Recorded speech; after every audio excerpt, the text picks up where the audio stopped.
With the holidays fast approaching, I decided there was no better way to celebrate than by talking about the merriest women in all of video games. These are the top 10 ho ho ho's in gaming. As a little child, I found myself baffled by the character design of Barry on the box art of Conker's Bad Fur Day. I could tell the game was for adults. It said so on the box. I felt the design was so out there and so ridiculous that I really couldn't take it seriously. And as an adult, now that I've actually played the game and actually know about the character, I'm still very confused. I have no idea what they were thinking with Barry's radical redesign for this title. I I really have no idea. There's really only one takeaway you can get from this. Seeing her interactions with Conker, her boyfriend, and seeing how the story plays out is that like Barry is, and there is no getting around this, probably a massive thought. Like that's all you can really say when it comes to Barry is that she is probably not a very good GF.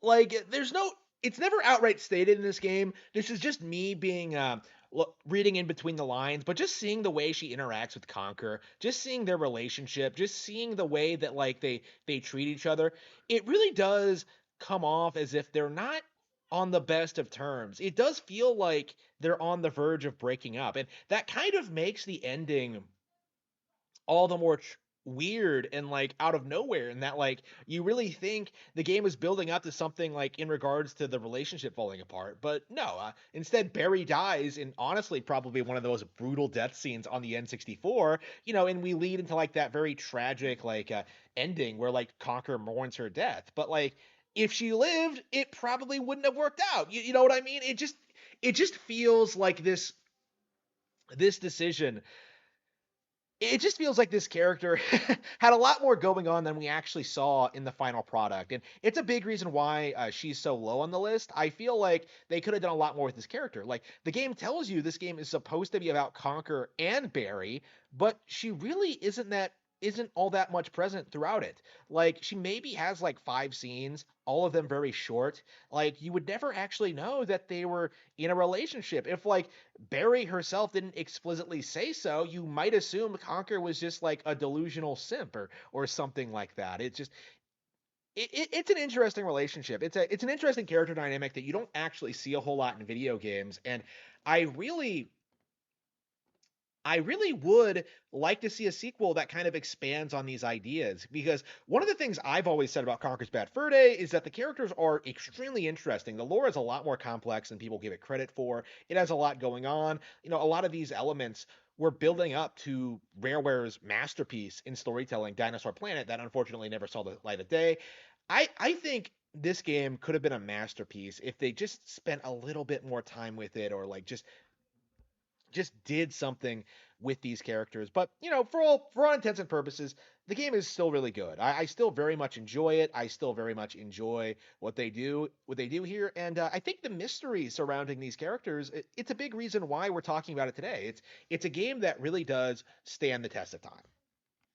I have long said that Marion from Double Dragon is the original video game Thought, and it is weird, baffling even, to see that River City Girls 2 seemingly confirms it with lots of winks and nudges, implying that she does, in fact, bang both Jimmy and Billy. Like, this has always been like the implication, considering the ending to the arcade original and like some like reference materials, but like just seeing it outright confirmed like this is hilarious. I really like this, the development they went here, like giving her massive abs because she's been punched so much. I really like what they do with Marion here. I think it's a lot of fun. I think it's like it perfectly in character for the franchise, and it's just amusing to see that they took this joke that fans have been like repeating for years, and really went somewhere with it. Really took it in like a fun, interesting direction. I really really enjoy this kind of thing. I'm a big fan of River City Girls in general, and I really want to see like more games in this sub-series, because this kind of like funny homages to continuity stuff, fan in jokes, I love it. It is so amazingly good. We all knew that a Dead or Alive character would make it on the list, but which one, which character is can be considered a ho ho ho? Anyone who's played the games knows that really most of these girls are actually quite like pure and innocent and very like, wholesome and stuff like that. There is one notable exception though, and that is Christie, the turbo thought, the assassin, the snake style fist, you know, bitch. I didn't like Christy at first. As I was playing through these games, she wasn't my favorite character or anything like that. But like, I really did start warming up to her as I started playing like these games and getting to experience the characters and seeing her interactions with other members of the cast, characters like Helena, who I think Christy murdered her mother or something like that, or Elliot, who is younger than her, but she she treats like she's going to molest him, or like that really cool, like awesome ending, arcade ending in Dead or Alive 4, where she like assassinates a guy by pretending to by pretending to be a stripper, like crazy, really cool, fun character. Great music, really fun to play as. Well, everyone's fun to play as is Dead or Alive. I I think like the cast in Dead or Alive is super underrated for being like really well fleshed out, interesting, intriguing characters. And Christie, I think, is a really good example of that. I really like the entire cast of Dead or Alive, and I really wish that like the games were still being made today.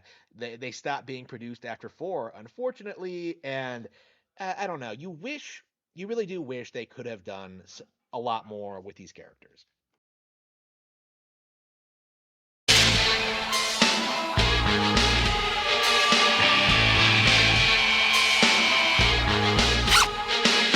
Never been dead, but seen so many deaths. Heart is like ice that's dangerously sharp. Unfortunately, I was not streaming when I did my gym challenge against Iono, the gym leader in Pokemon Scarlet and Violet, and I kind of wish I was because I really wanted to emphasize to my audience that I really hate this piece of shit. I detest Twitch streamers in general and like the whole culture. Like I find it to be fake as all out. I think people like Iono are just scum, and just seeing this corporate streamer like put into a video game, seeing like actual streamers react to this corporate streamer in this video game, it's such a ridiculous idea. And it does work. It works very well. But at the same time, I just really love to hate this bitch. She is probably like down low, like a terrible person, like all streamers. She's probably doing all this shady shit on the side. She's probably like, probably doesn't even raise the Pokemon herself. She streams herself constantly. Like I just this kind of person like irks me. Okay, like she gets a really negative reaction out of me, but there is no denying she is a ho ho ho. There is no time. Describe to me in excruciating detail the last 7 months. Oh, you haven't heard the worst of it, though. Yet. But I had this one teacher. She's a hoe. A hoe, I tell you. A hoe! On the surface, Dragon Quest may look like a very child-friendly franchise, but it's really kind of lewd in kind of a strange, out there way. And I think there's really no better example than that, than the Wind Spirit in Dragon Quest VII. Of course, you go on this little adventure. You realize you have to ask for help from the Wind Spirit to proceed. And so you go up to like where she is and you request her for help. So what? You are immediately greeted by a surprisingly upbeat, perky, like a surprisingly out there like wind spirit that agrees to help you in exchange for a very, very specific favor. She wants a 5-year supply of cute men. When I saw this, I was just blown away by it. I was really surprised that they went in this direction for the character, but like it's funny, it's interesting, it's unexpected, and it kind of comes out of nowhere, and even the characters are kind of like, holy fucking shit, what a slut.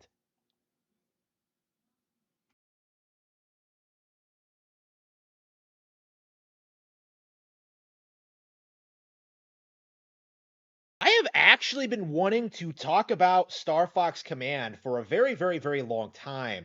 I've actually been looking at some of the cutscenes. I've been looking at some of the story elements. I've been like trying to put together a retrospective. I don't know if that's ever going to surface. The Pikmin retrospective is dead in the water because I accidentally lost my footage. But I one of the really weird things about Star Fox Command, and I think a lot of people who maybe have played the game casually or maybe don't remember all that well kind of miss out on, people don't talk about like the weirdness of Fox and Crystal's relationship in this game.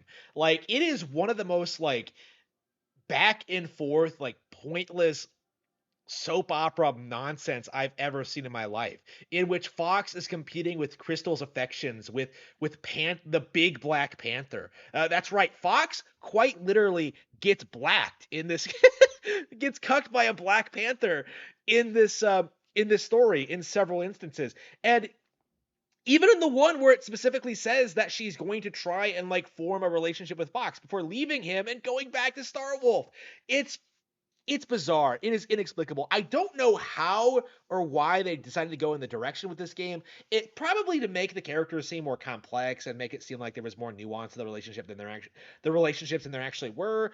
But like typically it always falls flat. Like Crystal comes off as if like as incredibly petty, and Fox just the most worthless guy on the planet. Like this game is so bad, Slippy comes off as like a bigger Chad than Fox is in this context, because like no matter what happens, Amanda always ends up with Slippy. Like Crystal and Fox's relationship is so dysfunctional in this game. It's kind of bizarre, honestly. I really can't emphasize this enough, is that this is probably the biggest example of cuckolding in Nintendo history. I can't think of a single like major Nintendo protagonist that's been cucked as hard as Star Fox in this game. Like Fox McCloud is the biggest cuckold in video game history because of his role in Star Fox Command.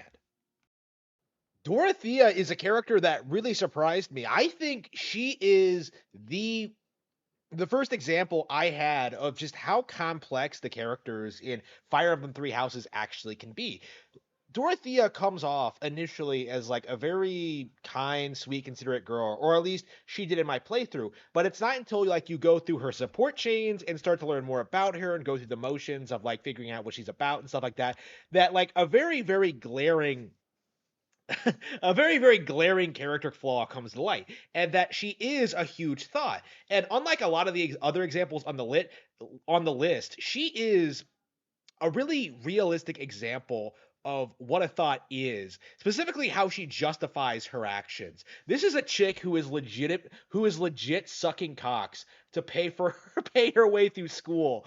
Like she is the worst, and she tries justifying her bullshit throughout the entire adventure. Like she genuinely thinks that she's going to eventually marry somebody rich.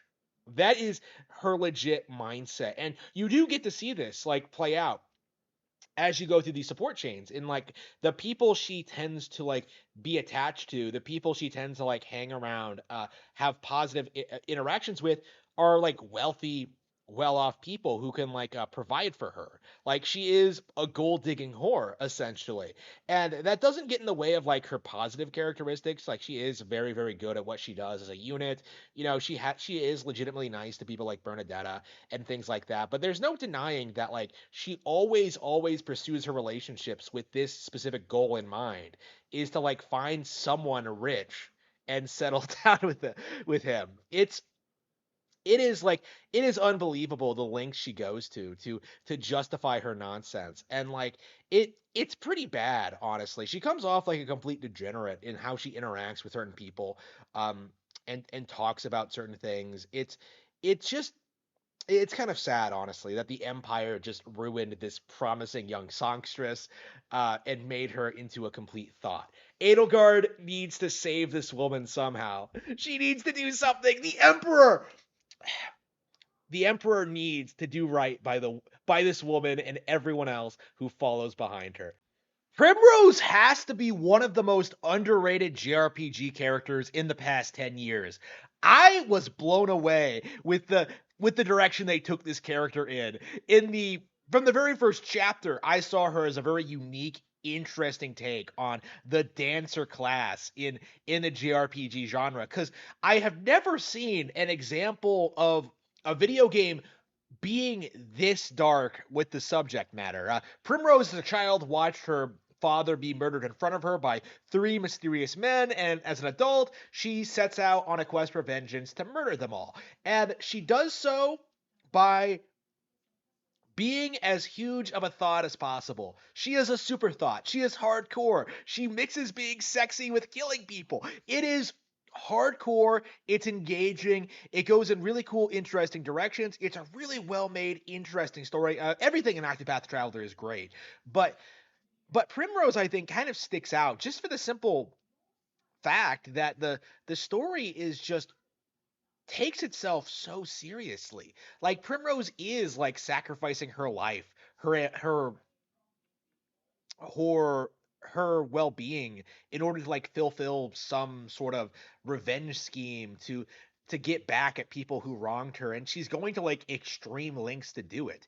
It's really sad to see, but satisfying at the same time. It is essentially the JRPG equivalent of something like Kill Bill, in that Primrose is just going through this quest that's going to destroy her eventually.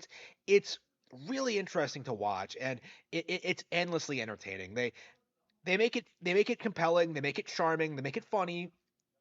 It is, I think, the best JRPG dancer story ever told.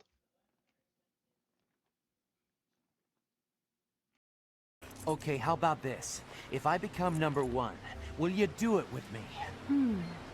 Maybe. Maybe not. Come on, just once. I'm not entirely sure why, when I first started composing this list, why I did not immediately realize that Sylvia Crystal was number one.